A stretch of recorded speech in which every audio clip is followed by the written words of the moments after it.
नमस्कार, मैं हूं शुभम शंकरधर। आप देख रहे हैं मनी 9 पर अपना फेवरेट शो मनी सेंट्रल। मेरे साथ स्टूडियो में मनी 9 के एडिटर अंशुमान तिवारी जी जुड़ गए हैं। सर, बहुत स्वागत है आपका। और आज का शो शुरू करें उससे पहले देख लेते हैं ऑन द शो आज के कार्यक्रम में खास क्या है, बड़ी खबरें कौन सी हैं। तो आज शुरुआत होगी रुपए से। रुपए की गिरावट रोकने के लिए आरबीआई ने उठाए कदम। खर्च चलाने के लिए राज्य क्यों महंगा ले रहे हैं कर्ज, आयात के रास्ते आ रही महंगाई की नई लहर, दुनिया के कई देश में भुखमरी की स्थिति बन गई है, इस पर चर्चा होगी। इसके बाद श्रीलंका पर चर्चा, श्रीलंका का क्या होगा और भारत में मिलेगा क्या सबसे महंगा 5G। ये तमाम मुद्दे होंगे आज के मनी सेंट्रल पर जिनमें हम चर्चा करेंगे। लेकिन आज शुरुआत करते हैं रुपए से। रुपए में गिरावट को रोकने और घटते विदेशी मुद्रा भंडार को थामने के लिए भारतीय रिजर्व बैंक ने कदम उठाने शुरू कर दिए। क्या कदम उठाए हैं? रिपोर्ट्स की माने तो रिजर्व बैंक अब डॉलर की स्पॉट सेलिंग के बजाय फ्यूचर मार्केट में और गैर डिलीवरी फॉरवर्ड यानी कि जिनकी डिलीवरी नहीं होगी ऐसे सौदे में डॉलर को बेच रहा है। शायद यही वजह है मंगलवार को रुपए रिकॉर्ड निचले स्तर पर पहुंचने के बाद कुछ रिकवरी दिखाई रुपए ने। देश से निकले विदेशी निवेशकों के वजह से और कच्चे तेल की कीमतें बढ़ने की वजह से डॉलर की मांग बढ़ी और इसी वजह से रुपए में कमजोरी आई और देश का विदेशी मुद्रा भंडार 600 अरब डॉलर के नीचे आ गया। सर, आरबीआई ने जो कदम उठाए हैं, क्या इस कदम के बाद जो फॉरेक्स रिजर्व में गिरावट है और जो रुपए की कमजोरी है उससे सहारा मिलेगा? शुभम, मनी सेंट्रल में सबका स्वागत है। रुपए की गिरावट को लेकर लगातार जो चर्चा चल रही थी, रिजर्व बैंक की कोशिश वही है जो कुछ साल पहले जब अमेरिका में ब्याज दरें बढ़ना शुरू हुई थी और उस समय भारतीय रुपए पर दबाव था, उस समय के रिजर्व बैंक में रघुराम राजन उस समय गवर्नर थे, उन्होंने इस तरीके के प्रयास किए थे। इन प्रयासों की दो तकनीकें हैं। एक तो ये कि किसी तरह से स्पॉट पर नगद में डॉलर की मांग रोकी जाए। स्पॉट में मांग रोकने से विदेशी मुद्रा भंडार में सीधी और तत्काल गिरावट नहीं होती, बाजार पर बड़ा असर नहीं पड़ता है कीमत पर। इसका रास्ता यह है कि अगर आपको रुपए की तत्काल जरूरत नहीं पर उसकी खरीद करके आप लंबे समय के लिए लेना चाहते हैं तो नॉन डिलीवरेबल फॉरवर्ड एक विंडो होती है जिस विंडो से खरीदारी की जा सकती है। भीतर की बात जो रिजर्व बैंक के अंदर है, रिजर्व बैंक की चुनौती है कि रिजर्व बैंक को विदेशी मुद्रा भंडार को 600 बिलियन डॉलर के मनोवैज्ञानिक स्तर पर मेंटेन करके रखना है। जैसे ही विदेशी मुद्रा भंडार 600 बिलियन डॉलर से नीचे जाएगा, तमाम तरीके के सवाल, तमाम तरीके की चुनौतियां और दबाव शुरू होंगे और इसलिए रिजर्व बैंक दोहरी रणनीति अपना रहा है। शुभम, एक तरफ उसने उन सौदों को टालना शुरू किया है जहां स्पॉट में खरीद की जाती, और दूसरी तरफ स्पॉट में करीब, जो मेरे पास आंकड़ा उपलब्ध है, उसमें करीब 500 से 700 मिलियन डॉलर की स्पॉट में भी बिकवाली की है रिजर्व बैंक ने मंगलवार के दिन, जिस वजह से हमने कल रुपए में तेज गिरावट के बाद थोड़ा सुधार होते देखा है। चूंकि विदेशी मुद्रा भंडार में डॉलर की आपूर्ति तुरंत बढ़ाई नहीं जा सकती, दबाव काफी गहरे हैं। आज भी शेयर बाजार में गिरावट आई, विदेशी निवेशक लगातार बिकवाली कर रहे हैं, डॉलर की डिमांड है। दूसरी चीज, अंतर्राष्ट्रीय बाजार में कीमतें बढ़ रही हैं, इसलिए जो इंपोर्टर्स हैं वो भी अपने प्राइसिंग को हेज कर रहे हैं। उन्हें एडवांस में डॉलर चाहिए ताकि वो भविष्य के लिए सौदे कर सकें अगर कीमतें और बढ़ती हैं। तो दबाव दोहरा है। इस दोहरे दबाव के बीच रिजर्व बैंक अपनी पूरी कोशिश में लगा हुआ है कि रुपए में गिरावट को एक सीमा तक थामा जा सके। 77-50 के आसपास का स्तर शायद रिजर्व बैंक मेंटेन करना चाहेगा, लेकिन ये कब तक हो पाएगा, अगले 2-3 दिनों में हमें दिखाई देगा कि रुपए का अगला गिरावट का स्तर क्या होगा या रुपया यहां तक टिक पाएगा। बिल्कुल, 77-50 का वो लेवल है जहां आरबीआई इसको सपोर्ट देना चाह रहा है और यही स्तर वो स्तर होगा जहां जो सारे ट्रेडर्स की नज़र में होगा। क्योंकि अगर आरबीआई पूरी ताकत झोंकता है, देखना ही होगा कि इस स्तर पर रुपया रुकता है या नहीं।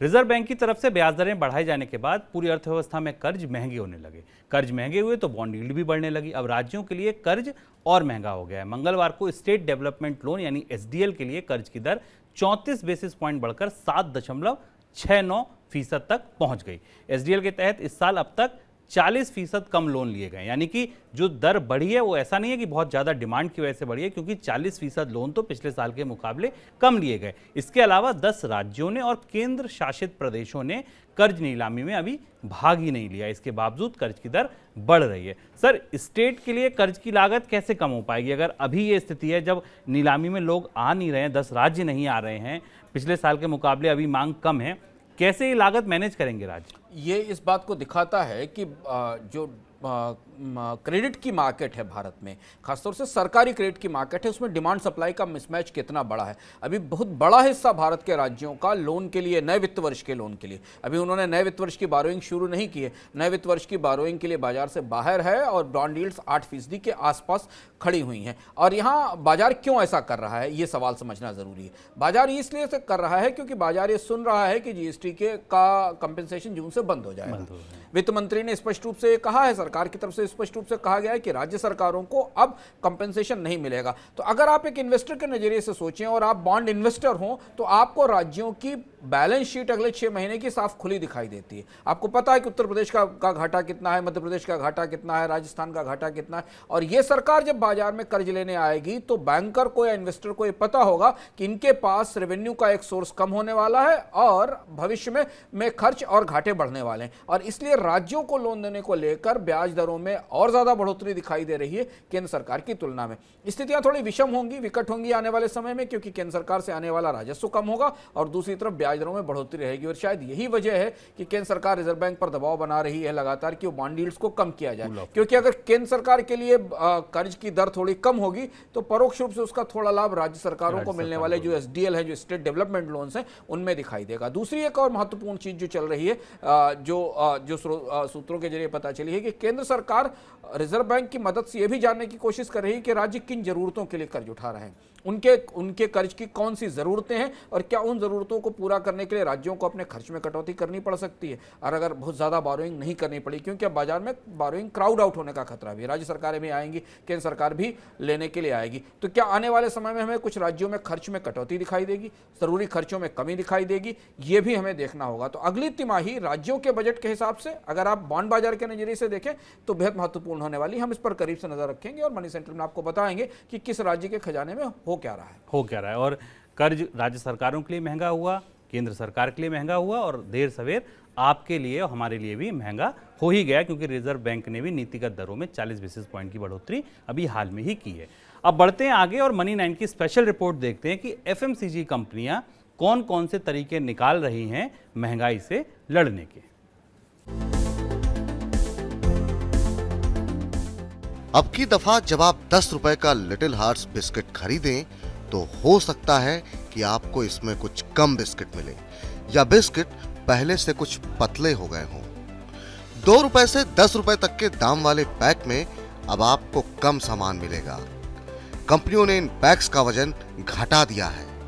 कम कीमत वाले स्नैक्स और बिस्किट के साथ ये कहानी अब आम हो गई है। वजह है महंगाई जिसकी मार पेट्रोल डीजल से होते हुए आपकी रसोई तक तो बहुत पहले ही पहुंच गई थी। अब स्नैक्स, बिस्किट जैसी आम इस्तेमाल की चीजों पर भी इसकी मार पड़ गई है। गेहूं महंगा हुआ तो आटे के दाम भी चढ़ गए हैं। खाने का तेल और शक्कर जैसे आइटमों में पहले से ही आग लगी पड़ी है। बस स्नैक्स, बिस्किट इन्हीं रॉ मटेरियल से तो बनते हैं साहब। सो कंपनियों ने महंगाई की इस मार को कंज्यूमर्स यानी आप पर ट्रांसफर कर दिया है। अब कंपनियों ने इन पैक्स में आने वाले सामान की मात्रा यानी क्वांटिटी कम कर दी है। खास तौर पर ऐसा 2 से 10 रुपए के पैक्स में किया गया है। अब इन पैक्स का वेट यानी कि वजन कम कर दिया गया है और कीमत वही रखी गई है। पार्ले और ब्रिटानिया जैसी कंपनियों की कुल बिक्री में छोटे पैक्स यानी 2 से 10 रुपए की कीमत वाले प्रोडक्ट्स की हिस्सेदारी तकरीबन 50% है। गुजरे करीब 6 महीने से पार्ले जी ने 10 रुपए तक की कीमत वाले पैक्स में कीमतों को छिपे तौर पर 7 से 8% तक बढ़ा दिया है। ऐसा इन पैक्स में सामान की क्वांटिटी घटाकर किया गया है। अमूल की छाछ में भी ऐसा ही कुछ हुआ है। 10 रुपए वाले पैक में अब कम छाछ मिल रही है। 10-12 रुपए वाले नूडल का पैक भी आपको छोटा लग सकता है या इसके दाम बढ़ सकते हैं। 10 रुपए से ऊपर के पैक्स में कंपनियों ने सीधे दाम बढ़ा दिए हैं। रॉ मटेरियल की कीमतों में तेजी का अंदाजा ऐसे लगा लीजिए कि मार्च तिमाही में पिछले साल के मुकाबले चीनी के दाम करीब 7% बढ़े हैं। गेहूं तो जैसे एकदम आसमान की ओर भागा है। कम फसल, एक्सपोर्ट पर जोर जैसे फैक्टर्स ने दाम बढ़ा दिए हैं और अब रेडी टू ईट जैसी चीजें बनाने वाली कंपनियों के हाथ पांव फूल रहे हैं। सूर्या फूड एंड एग्रो का तो 70% पोर्टफोलियो 5 से 10 रुपए की रेंज वाला ही है, क्योंकि सस्ते पैक्स की बड़े तौर पर बिक्री गांव देहात में होती है।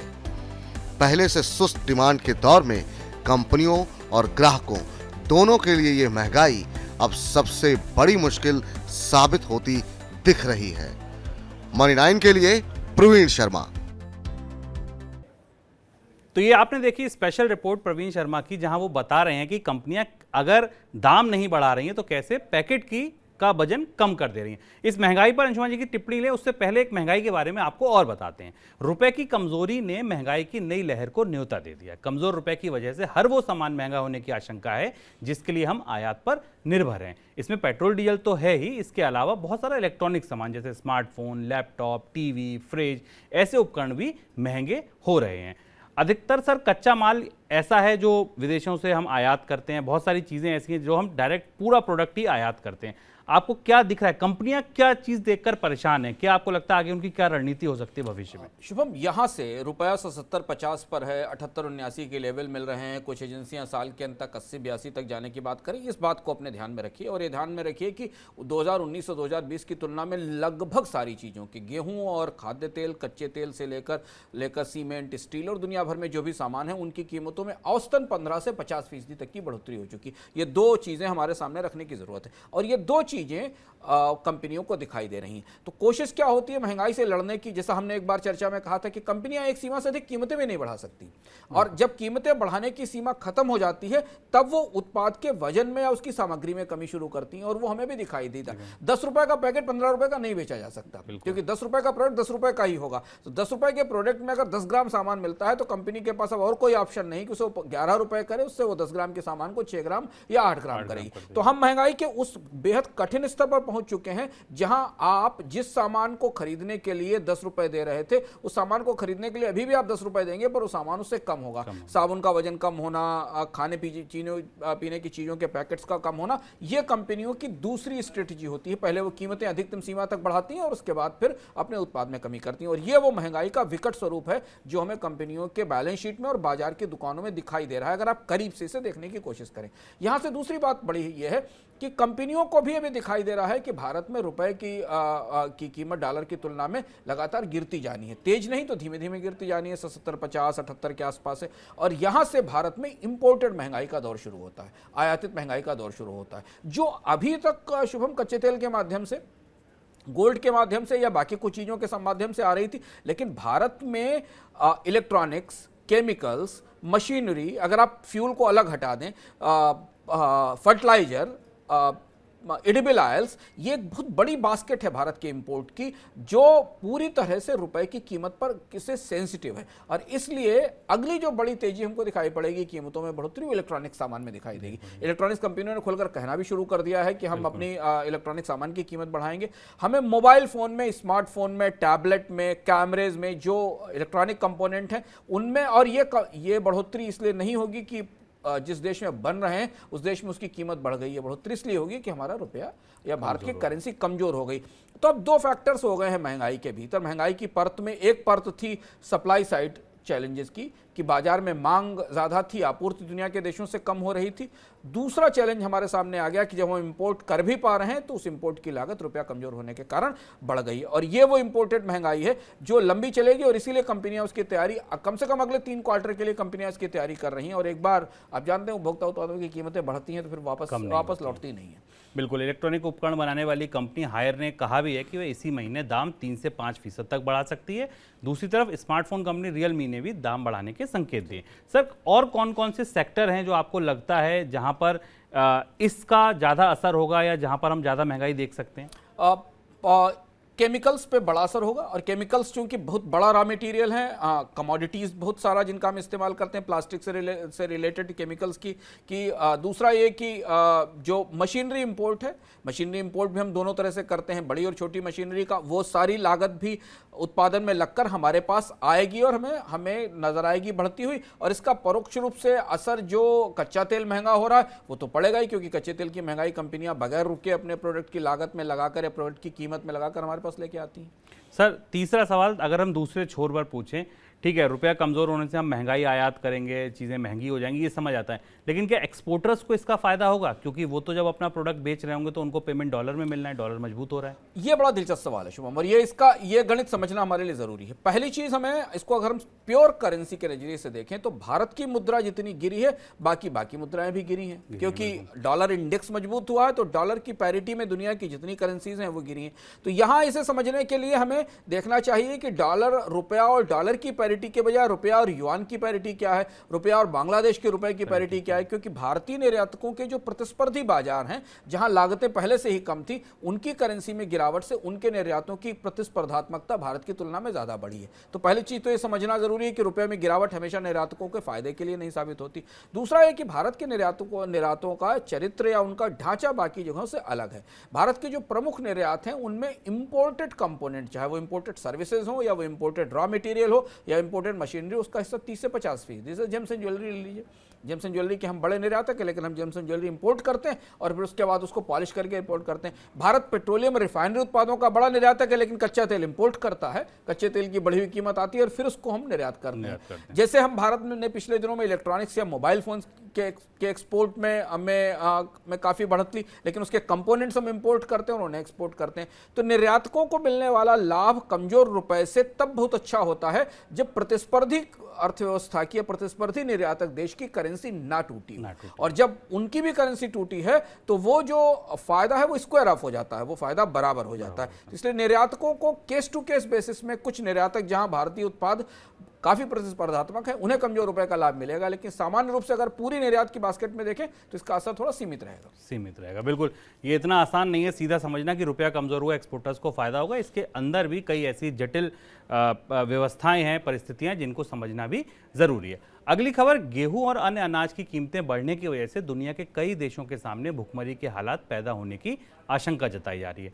रूस यूक्रेन युद्ध की वजह से गेहूं की कीमतें लगातार बढ़ रही हैं। साथ ही यूक्रेन और रूस से सूरजमुखी तेल की सप्लाई भी ठप हो गई है, जो खाने की तेल की कीमतों को बढ़ा रही है। इसके अलावा इंडोनेशिया में पाम ऑयल उत्पादन घटने से पहले ही खाने का तेल का भाव आसमान पर था। ऊपर से आ गया ये रूस यूक्रेन का युद्ध। जिन देशों के पास अनाज है या खाने के तेल का खुद का स्टॉक है या जो बढ़ी हुई कीमतों को आयात करने में सक्षम है, उनके यहाँ ये संकट भले कम हो, लेकिन छोटे गरीब देशों के सामने भुखमरी जैसे हालात भी बनते दिख रहे हैं। ग्लोबल फूड संकट पर बनी एक रिपोर्ट ये कहती है कि इस साल कई अफ्रीकी देशों के सामने ये चुनौती बन सकती है। सर, ग्लोबल फूड इन्फ्लेशन किसे किसे सबसे ज़्यादा मार रही है? अगर हम दुनिया के मानचित्र पर देखें तो आपको कहां पर ये चोट सबसे ज्यादा गहरी दिखाई देती है? शुभम, फूड इन्फ्लेशन सबको मार रही है पूरी दुनिया में। अमेरिका में उसका असर दूसरे तरह से है, ब्रिटेन में उसका असर दूसरी तरह से, पर World Bank, World Food Programme और बैंक ऑफ अमेरिका की कुछ ताज़ी रिपोर्ट्स बता रही हैं कि 2-3 बड़े देशों के समूह हैं जहां पर महंगाई की दर सहन शक्ति की क्षमता से बहुत बाहर हो गई है। जैसे आप श्रीलंका देख लीजिए, श्रीलंका में फूड क्राइसिस, इंपोर्ट के क्राइसिस, और श्रीलंका में एक किस्म की पॉलिटिकल इंस्टेबिलिटी आई।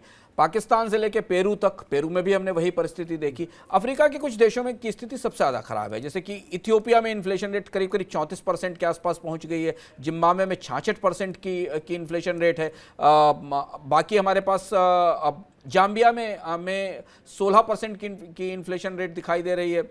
सियरा लियोन, नाइजीरिया ऐसे देश हैं जहां पर 15-20% की इन्फ्लेशन रेट दिखाई दे रही। आसियान के कुछ देश जहां पर अनाज का पर्याप्त उत्पादन नहीं होता, वहां भी महंगाई चरम पर है और कीमतें बढ़ी हुई। भारत में भी हम खाद्य उत्पादों की महंगाई का आंकड़ा आने वाला है थोड़े समय में, 1-2 दिन में तो हमें दिखाई देगा कि भारत में महंगाई की दर की क्या स्थिति है।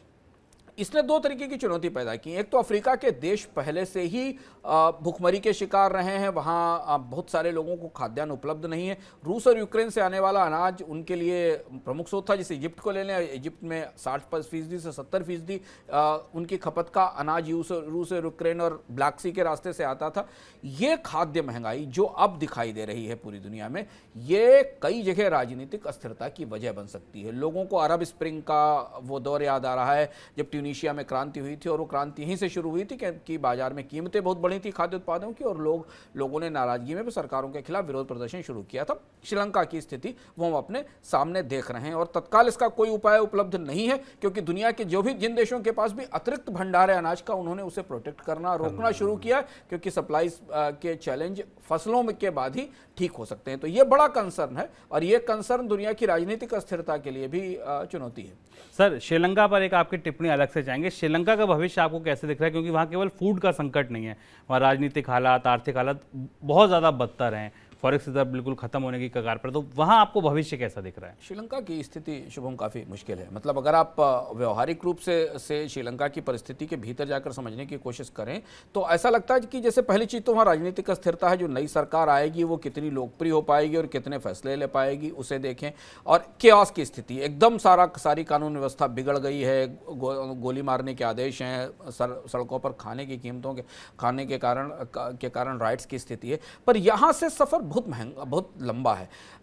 आईएमएफ की तरफ श्रीलंका जा रहा है, बेल आउट की कोशिश करेगा, पर आईएमएफ इमीडिएटली कोई बड़ा सोल्यूशन नहीं दे सकता। केवल तुरंत इतनी मदद कर सकता है कि आईएमएफ की मदद से श्रीलंका अपने पुराने सॉवरेन कर्ज का, जो उसने कर्ज ले रखा है, उसे रोल ओवर कर दे, यानी वो देनदारी आज के बजाय 2 साल के लिए टाल दिया जाए।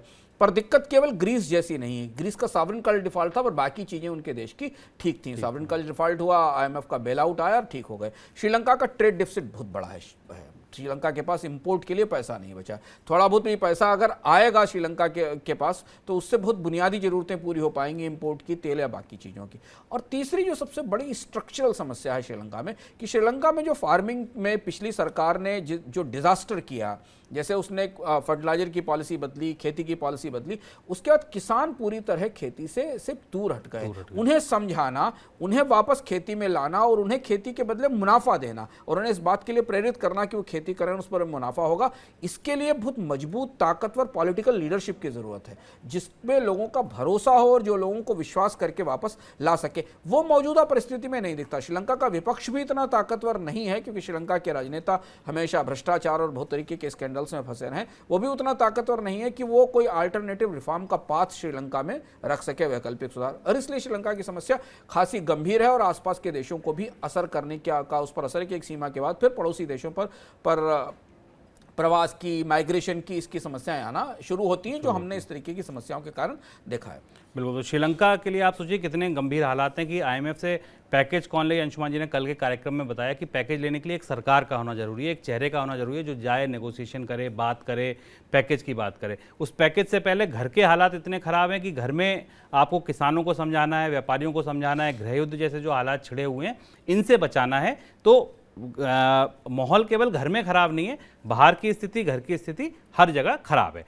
अगली खबर 5G से जुड़ी। देश में 5G मोबाइल सेवा जल्द शुरू होने की संभावना बढ़ गई है। टेलीकॉम रेगुलेटरी ट्राई ने दूरसंचार विभाग को 5G स्पेक्ट्रम नीलामी की प्रक्रिया शुरू करने की अनुमति दे दी है। इस अनुमति के बाद अब दूरसंचार विभाग कभी भी स्पेक्ट्रम की नीलामी कर सकता है और उसके बाद टेलीकॉम कंपनियां सेवा शुरू कर सकेंगी। यहां तक बात आपको ठीक लग रही होगी, लेकिन दिक्कत एक है। दिक्कत क्या है? 5G सेवा सस्ती होंगी, इसकी संभावना कम है। सरकार ने 5G स्पेक्ट्रम के लिए जो बेस प्राइस तय किया है उससे टेलीकॉम कंपनियां खुश नहीं है और सरकार ने एक बार फिर, कंपनियों ने कहा है सरकार से कि एक बार फिर भाव कम करने के लिए आप लोग विचार करें। अगर टेलीकॉम कंपनियां महंगे भाव पर स्पेक्ट्रम खरीदेंगी तो ग्राहकों के लिए ये सेवाएं महंगी होना लाजमी है। सर, क्या आपको लगता है कि भारत में हम सबसे महंगा 5G इस्तेमाल करेंगे? हाँ, ये इसकी संभावना दिखाई दे रही है और इसको लेकर बाजार में टेलीकॉम ऑपरेटर्स और टीआरआई के बीच एक बहस भी शुरू हो चुकी है। टेलीकॉम कंपनियों ने कहा है कि भारत में 5G के स्पेक्ट्रम की लागत 2018 में जो 317 करोड़ रुपए पर मेगाहर्ट्ज थी उसके आधार पर तय की जानी चाहिए और इस हिसाब से मौजूदा स्पेक्ट्रम की लागत में जो अभी 36% की कटौती के साथ स्पेक्ट्रम देने की लागत रखी गई 492 करोड़ रुपए पर मेगाहर्ट्ज की, उसे कम से कम 50% घटाया जाना चाहिए। टीआरआई उसके लिए तैयार नहीं है। केंद्र सरकार को राजस्व चाहिए इस मंदी की परिस्थिति में, तो वो 5G का स्पेक्ट्रम सस्ता देने के लिए या कीमतों में कटौती के स्थिति में नहीं है। केंद्र सरकार ऐसा इसलिए कर रही है कि बाजार वैसे भी मोनोपोली डुओपोली में है, 2 ही बड़े ऑपरेटर हैं, वो 2 ऑपरेटर जितना स्पेक्ट्रम उठा लेंगे वो ठीक है, बचा हुआ स्पेक्ट्रम वोडाफोन आइडिया को मिलेगा। तो बाजार में ऐसी कोई बड़ी प्रतिस्पर्धा नहीं है और केंद्र सरकार को भी ये पता है कि टेलीकॉम कंपनीज को 5G स्पेक्ट्रम जिस कीमत पर होगा खरीदना पड़ेगा, क्योंकि उनको अपने नेटवर्क्स को अपग्रेड करना है और अगले लेवल पर ले जाना है। टेलीकॉम कंपनियां भी बड़ी मुतमईन है, उन्होंने पहले ही रेट्स बढ़ाना शुरू कर दिया है। उन्होंने कहा है कि हमें एक सर्टेन लेवल का आरपू अचीव करना है और उसके हम लगातार कीमतें बढ़ाते रहेंगे। तो ये मामला बिल्कुल सेट है, फिट है। सरकार महंगा स्पेक्ट्रम बेचेगी, टेलीकॉम कंपनियां अपनी कीमतें बढ़ाएंगी। दूसरा जो महत्वपूर्ण बात यह है कि भारत में 5G स्पेक्ट्रम, CLSA की एक रिपोर्ट कहती है कि भारत में 5G स्पेक्ट्रम दुनिया में सबसे महंगा होने वाला है। स्पेक्ट्रम महंगा होने वाला, सर्विस की कीमत उससे और ज़्यादा होगी क्योंकि सर्विस में बाकी कास्ट होंगी। CLSA की रिपोर्ट कहती है कि भारत में स्पेक्ट्रम की कीमत अमेरिका, चाइना, ब्राज़ील, पाकिस्तान से भी 5G स्पेक्ट्रम की कीमत महंगी होगी। TRI का कहना है कि नहीं, ये कीमत आप गलत एस्टिमेट कर रहे हैं, आप तो per capita spectrum price calculate करिए कि भारत की आबादी के हिसाब से स्पेक्ट्रम का प्राइस कितना है। अब ये बहस का विषय हो सकता है, लेकिन हमारे और आपके लिए ऐसी संभावना दिखाई दे रही है कि अगर टेलीकॉम कंपनियां सर्विस को सब्सिडाइज नहीं करती हैं, जो शायद वो नहीं करेंगी क्योंकि ये प्रीमियम सर्विस है, अगर टेलीकॉम कंपनियां अपने नेटवर्क की लागत में कोई खास किस्म की कमी और कटौती देखती हैं, जो नहीं है, क्योंकि वैसे भी इंटरनेशनल मार्केट में कंपोनेंट्स के दाम बढ़े हुए हैं, रुपया कमजोर है। अगर आपको 5G का एक भी स्विच, एक भी टावर या कोई भी चीज इंपोर्ट करनी है, वो अगर आप 2 साल पहले इंपोर्ट कर रहे होते और आज इंपोर्ट कर रहे होते तो उसकी कीमत में 20% 25% की बढ़ोतरी हो चुकी है। और प्लस अभी फिलहाल परिस्थिति में भारत का 5G स्पेक्ट्रम काफ़ी महंगा है, यानी जो 5G सर्विस आपके पास आएगी, जिसको लेकर आप उत्साहित हैं कि आप लाइटनिंग स्पीड से वीडियो डाउनलोड कर सकेंगे, बहुत अच्छा डेटा कंजम्पशन करेंगे, उसके लिए आपको काफ़ी महंगी कीमत चुकानी पड़ सकती है मौजूदा परिस्थितियों में इस स्पेक्ट्रम की कीमत पे, और जो शायद दुनिया में की तुलना में शायद काफ़ी महंगा हो सकता है और सबसे ज़्यादा महंगा हो सकता है। ये 5G की परिस्थिति फिलहाल हमें दिखाई दे रही। जून में शायद इसके ऑक्शन की संभावना है, और जो रोल आउट प्लान है उस हिसाब से हम अगस्त तक भारत में शायद 5G सेवा की शुरुआत देख पाएंगे। सर, एक छोटा सा सवाल मेरा और था कि 5G आ रहा है, महंगा आ रहा है, एक तरफ देश में डिजिटल सेंसस की बात हो रही है, डिजिटल इंडिया की बात हो रही है, क्या और सेवाएं, जैसे 5G तो महंगा होगा ही होगा, ये तो क्लियर है, क्या और सेवाएं 4G 3G या जो नीचे का नेटवर्क है ये भी महंगी होगी? और अगर ये महंगी होगी तो ये जो पूरी बात चल रही है डिजिटल इंडिया की, ये आपको लगता है कितना दूर हो जाएगा ये सपना? 4G पहले से ही महंगा हो गया क्योंकि कंपनियों ने डेटा की और बाकी चीज़ों की कीमतें लगातार एलानियां बढ़ा दी और उन्होंने 3 महीने में बराबर देखी। 5G के साथ टेलीकॉम के साथ शुभम एक पूरा इकोसिस्टम बनता है, एक नेटवर्क बनता है। जब 5G आएगा तो 5G की स्पीड के लिए आपको उस तरीके के एप्लीकेशंस बनाने होंगे, उस तरीके का इकोसिस्टम क्रिएट करना होगा, क्योंकि 5G की सर्विसेज के यूसेज का जो एक पूरा सेटअप है वो भी उतनी ही महंगाई को साथ लेकर आएगा। अब अभी हमें स्पष्ट नहीं है कि भारत में सरकारें या टेलीकॉम कंपनियां 4G और 5G के बीच में किस तरीके की पैरिटी बनाएंगी और कितना फर्क होगा 4G और 5G के प्राइस में, ये कंपनियों ने अभी नहीं खोला है। लेकिन अभी फिलहाल मौजूदा परिस्थितियों में जबकि डेटा कंजम्पशन गिर रहा है, जबकि टेलीकॉम सब्सक्राइबर्स की ग्रोथ में गिरावट है, जब डेटा महंगा हो रहा है, तो शायद 4G भारत का बड़ा ब्रॉड नेटवर्क रहेगा। ज्यादातर लोग 4G ही यूज करेंगे। जो भी इकोसिस्टम है, जो भी एप्लीकेशन है, जो भी डिजिटल एप्लीकेशन है, चाहे वो बैंकिंग के हो, फिनटेक हो, वो 4G कंपेटेबल होंगे। 5G अभी कॉर्पोरेट लेवल पर या बहुत महंगे सब्सक्राइबर्स के लिए होगा, जब तक कि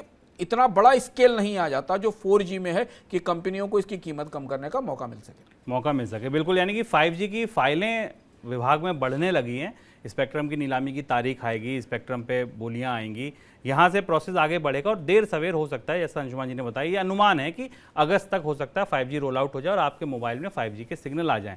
लेकिन दिक्कत ये है कि ये बहुत महंगे होंगे और केवल 5G नहीं, उसके पीछे जो 4G 3G हैं ये भी आपको महंगे होने लगे हैं और आने वाले दिनों में और महंगे हो जाएंगे।